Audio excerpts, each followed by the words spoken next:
Welcome to The Explainer. Today we're diving into something pretty extraordinary. The massive memorial service for conservative activist Charlie Kirk. This was held in a stadium just packed with tens of thousands of people.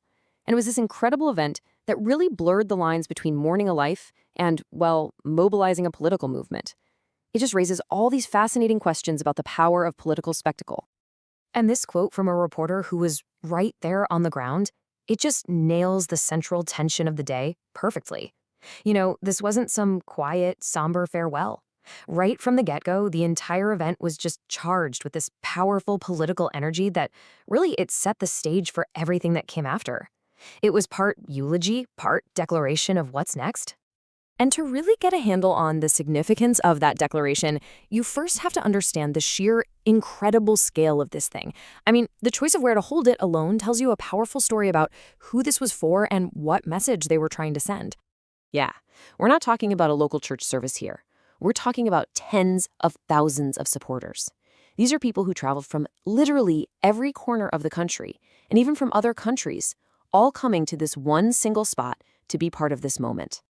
And that one spot was State Farm Stadium, a massive NFL venue. Now just think about that for a second. Holding a memorial service in a place that hosts a Super Bowl? That sends a crystal clear message. This was designed from the ground up to be a massive national spectacle. The atmosphere inside was this really interesting mix of things. On the one hand, you had the crowd, just a sea of patriotic colors and MAGA hats, which created that very distinct high-energy feeling you get at a political rally. But then you look at the stage and you see the intense security, including this protective glass screen for the VIPs, and that just signaled the incredible gravity of the moment. And the guest list? Wow. It was basically a testament to just how profound Charlie Kirk's influence was in his world. This wasn't just a gathering for his everyday supporters. It was, for all intents and purposes, a summit for the entire leadership of the conservative movement. And the administration's presence was, well, it was absolutely overwhelming. We're talking the president, the vice president, key cabinet members, the whole team. Now, a showing like that goes way beyond just paying respects. It's a loud and clear public statement about just how central Kirk was to their entire political project and its infrastructure. But it wasn't just the political establishment that got everyone's attention. There was one surprise appearance down in the VIP section that had every single camera in the stadium flashing, and reporters just scrambling to confirm what they were seeing. And the presence of that particular guest led to this really pivotal moment, a public handshake between two global figures. And what made it so significant was their very recent and very public falling out. And right there, you see the gravity of this event in a single moment. It actually became the stage for a public reconciliation between President Trump and Elon Musk.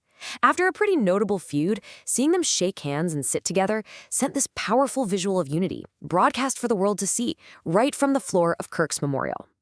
So this theme of unity and power, it carried directly into the speeches. These weren't just eulogies remembering a friend, they were meticulously crafted calls to action, delivering this incredibly unified, forward-looking message about the future of their movement. You had speakers like White House Deputy Chief of Staff Stephen Miller, who framed Kirk's legacy in these almost religious, crusading terms. That kind of language, light will defeat the dark, that wasn't just political rhetoric. It was a call to arms, a solemn vow to continue a fight in his name. And this idea of Charlie Kirk as a warrior was another theme you heard over and over again. Sergio Gore's words here captured that sentiment perfectly, presenting Kirk not just as an activist, but as a figure so effective that he was genuinely feared by his political opponents. It's a really key part of the mythology that was being built around him. And this quote from Pete Hegeseth, this really just distills the core message of the entire day. Using that clever play on words, the speakers argued that Kirk's death wasn't an end at all, but a powerful catalyst. They were framing this exact moment as the turning point for their movement, and really for the whole country. So it makes you ask, who exactly was Charlie Kirk? And how did a young activist become so influential that his memorial service would bring the nation's most powerful people to a halt and fill an entire NFL stadium? Well, what's so crucial to remember is that he was never an elected official. He was an organizer who, at just 18 years old, co-founded Turning Point USA and just relentlessly built it into a conservative powerhouse, especially with young people. And eventually, he became this absolutely indispensable figure for President Trump. I mean, just look at this timeline. It shows his incredibly rapid ascent. In just a little over a decade, he went from being a college dropout with a big idea to one of the most central and influential figures in American conservative politics, which all culminated in his tragic death just last month. And this quote from Vice President J.D. Vance, it really says it all about his true impact.